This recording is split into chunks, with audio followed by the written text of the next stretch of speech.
LIBIA, LOBO, SARDESAI. It is therefore our duty to remember the sufferings and sacrifice of the freedom fighters on this day. The brave story of Advocate Srimati LIBIA, LOBO, SARDESAI should be a source of inspiration for the younger generation and should instill them patriotism and dedication to the nation. Today's felicitation of this courageous lady by Rajbhavan is an event in that direction and a gesture of deep gratitude for the lot of freedom fighters. Of course, today we are celebrating and paying our homage to Dr. Ramanohar Lohia. We all know today official function and other things are there. On this particular day in 1946, declared that the liberation movement's declaration at that time, and of course 3 or 4 types of freedom at that time: the right to expression, right to travel, freedom to write, so many things Dr. Ramanohar Lohia elaborated in his speech. Then he has given a call, our Gomandak, let us have a good life and free Gomandak state, and at the same time he given a call in 3 or 4 places, given a call for united our country, that is, he called it as Hindustan. So I would like to say that liberation movement is a sacrifice made by the people. We all know the slogan at that time in Indian freedom struggle: to achieve, obtain Swaraj. Swaraj we have obtained, but after about 75 years, we have obtained Swaraj. But where is Suraj? Gandhiji's concept of Swaraj and Suraj, both are there. Of course, Britishers bid farewell, Portuguese people bid farewell, and we are free. Our own people are ruling India during the last so many decades. But at the same time, the question of Suraj, dharmic concept, India, by eliminating social evils, social field as well as in the economic field, and for that process our country is now trying its level best to become the best country in the world as far as 21st century is concerned. So why we are felicitating these types of people who dedicated for the cause for us? I am a student of history. I know that each and every revolution in the world, whether it is French Revolution, Russian Revolution, or Indian freedom of independence, or liberation movement in GOA, if we study, if we go to the roots of it, we'll see a creative minority of the society.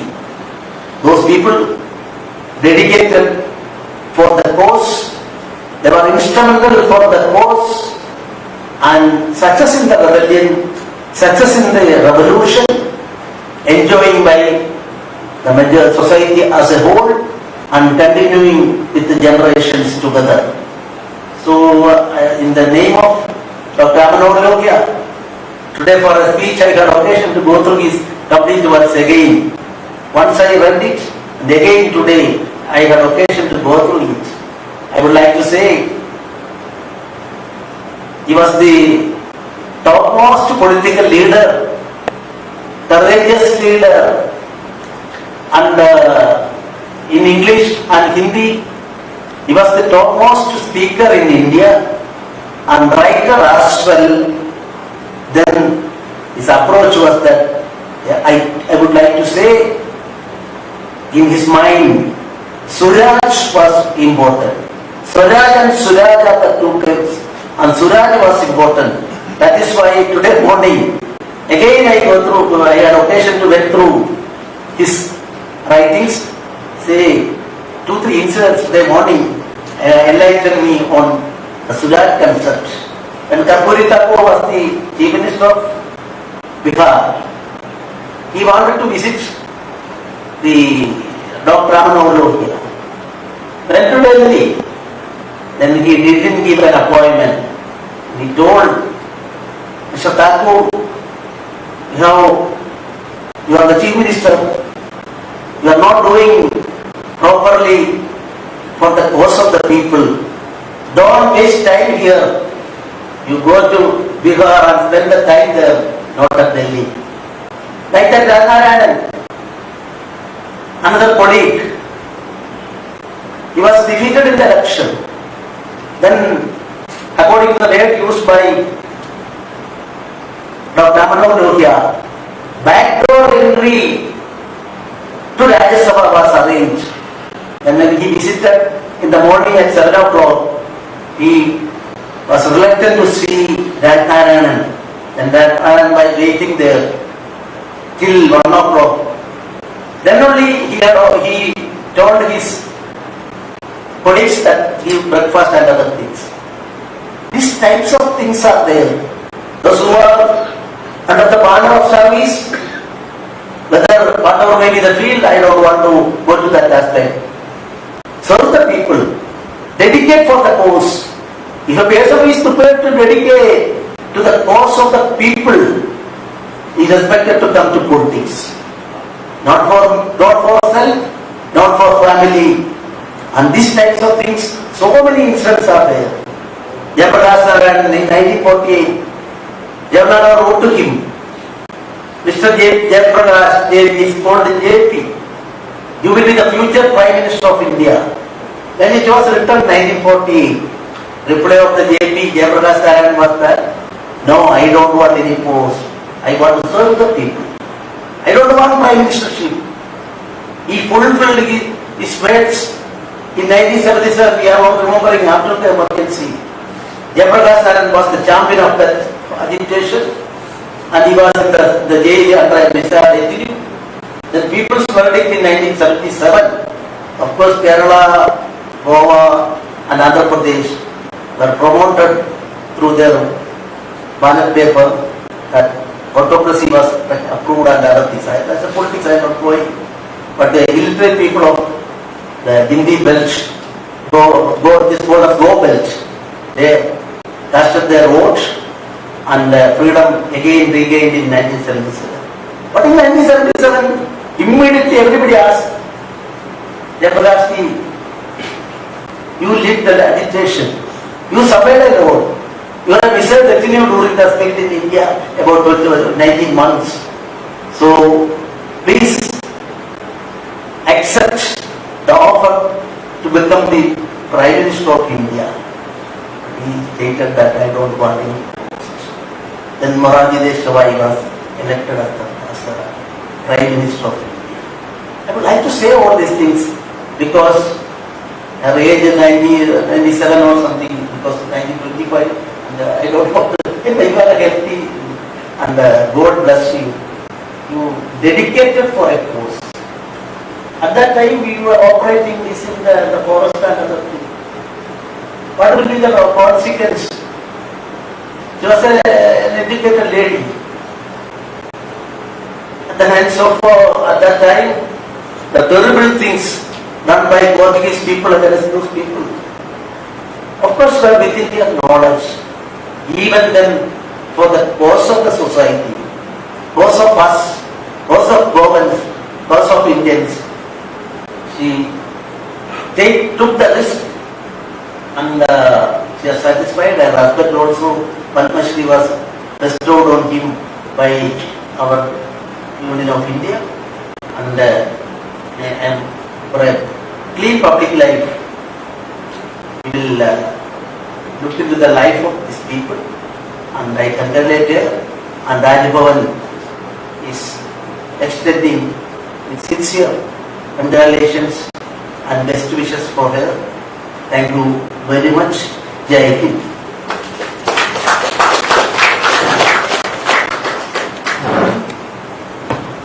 Thank you very much, sir. I would now request Honorable Governor to kindly felicitate Advocate Srimati LIBIA LOBO SARDESAI.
I would now like to request Advocate Srimati LIBIA LOBO SARDESAI to kindly say a few words.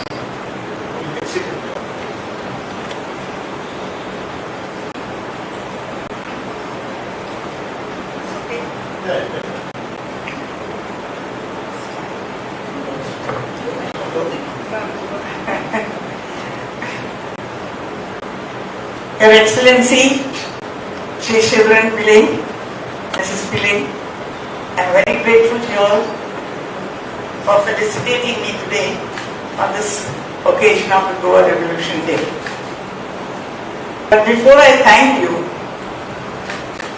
please permit me to thank the Almighty for their benevolent good fortune given to me to be felicitated by you after so many years. And also to thank them for the good fortune and for the blessing that they have given me of a long life so that I could live and see this day.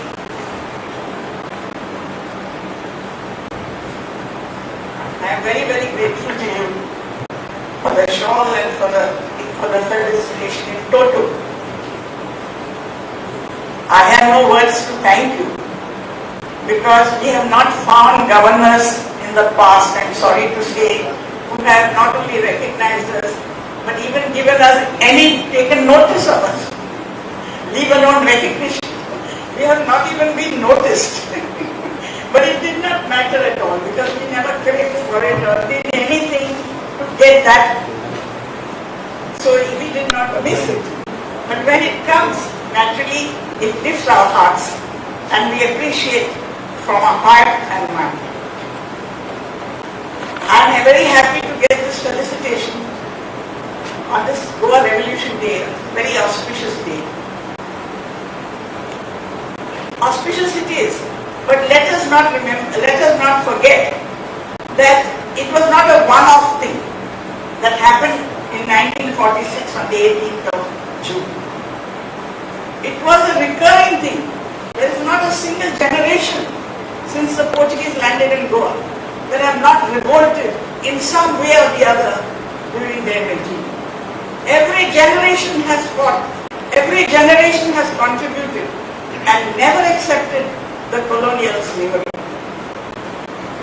No doubt it was very difficult to do it, but they have suffered. Like the governor has just told us that people have suffered. The Goans have been suffering for 450 years, not silently, not I must say loudly, but in their hearts, in their minds, and in their opposition, mental and physical opposition to the colonial regime. There have been so many revolts. In fact, the first revolt took place within 30 years of the Portuguese coming here in 1542. And there have been consistent revolts. The most important revolt is the revolt of the Catholic priests of Goa. They tried to infiltrate into the army and defeat the Portuguese and install a republic of their own, so that they could serve the people and cater to the needs of the people.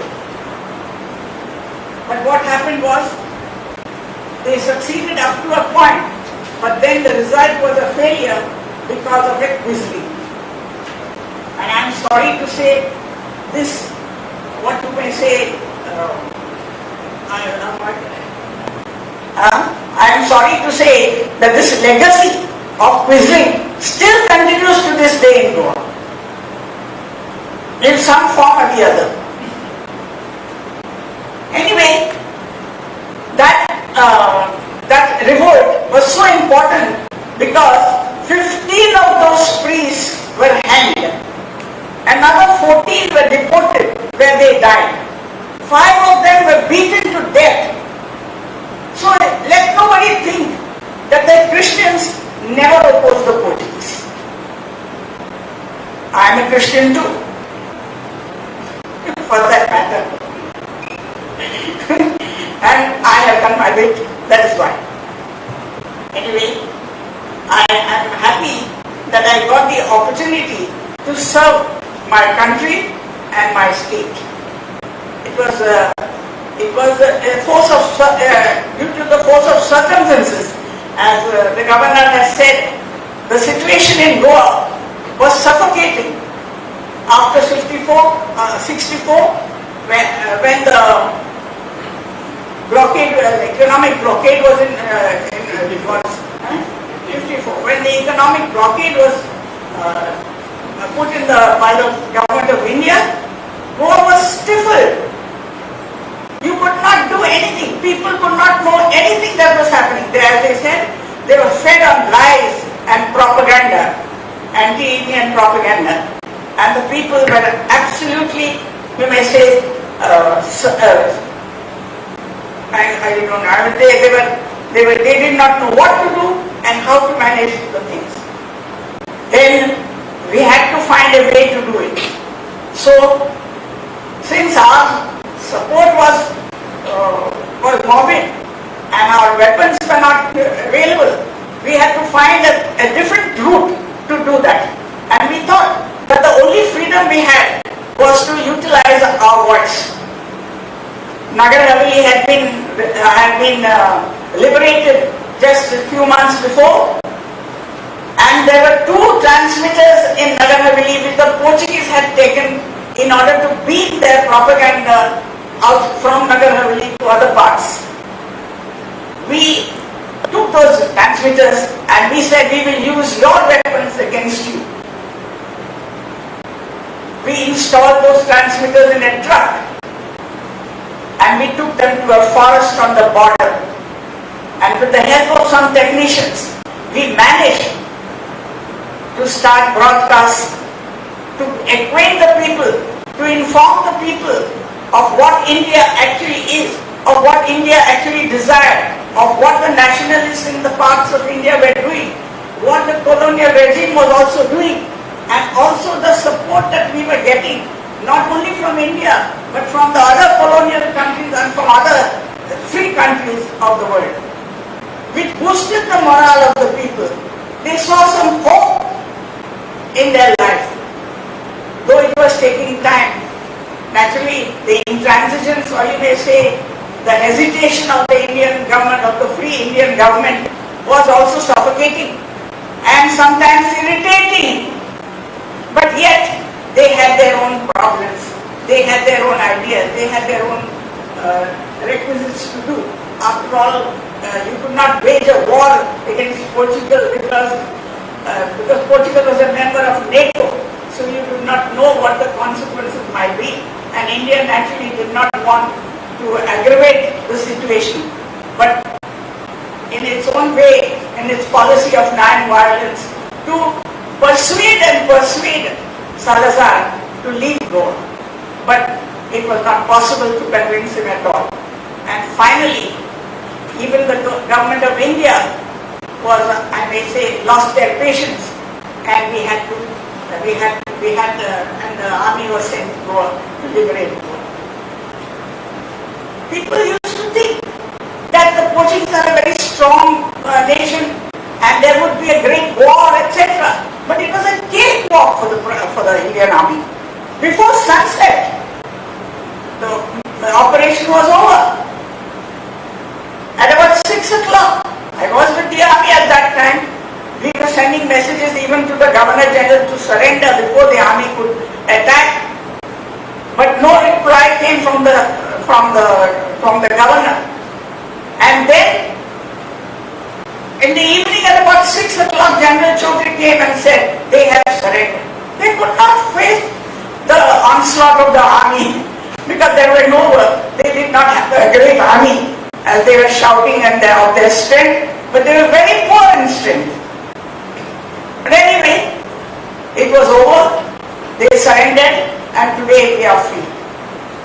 But we are happy that our work was not only appreciated among our people, but we got the best certificate from the Portuguese themselves, because they said, apart from all that has happened, the voice of freedom hurt us the most. And at close range, we could not get a better certificate from them for our work, or from anyone from that. So that inspired us to continue our work even after liberation. And I have continued to do a lot of reorganization for the development of the state. Whether somebody knows it, recognizes it not, that's not the point at all. Whatever comes our way, whatever is necessary to be done, and whatever we can do with our limited possibilities, we have to do. And we have done it. And I am continuing to do it. I am not idle, because I am a person that wants to see the state of my dreams come true. And that is true. As the governor said, we have always been an enviable state. God has made us an enviable territory, and we should keep it that way. We should be the jewel of India, if possible.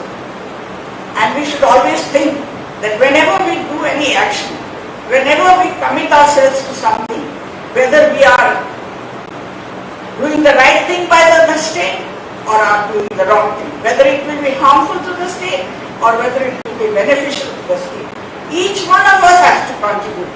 And if this is done, the Goa state will definitely be the jewel of India. With these few words, I thank you.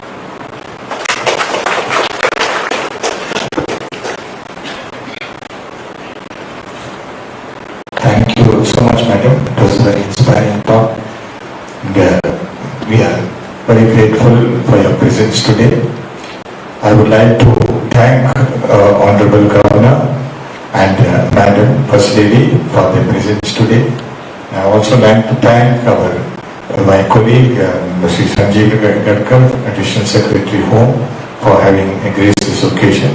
But above all, we are so happy and very grateful to Advocate Srimati LOBO SARDESAI for having accepted our invitation to get felicitated today and for the wonderful and inspiring words she spoke today. I would also like to thank all my Rajbhavan staff for having arranged this function, and also the press and media for having been present today and covered this event so in the full coverage. Thank you all so much once again. I would request all of you to please once again stand for the national anthem.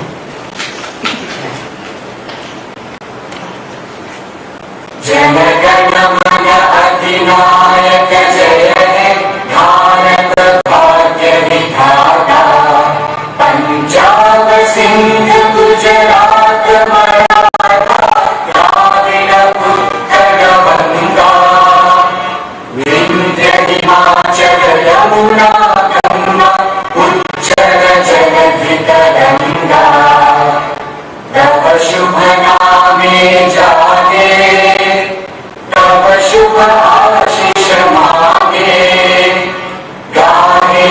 तव जय गाथा जन गण मंगलदायक जय हे भारत भाग्य विधाता जय हे जय हे जय हे जय जय जय जय हे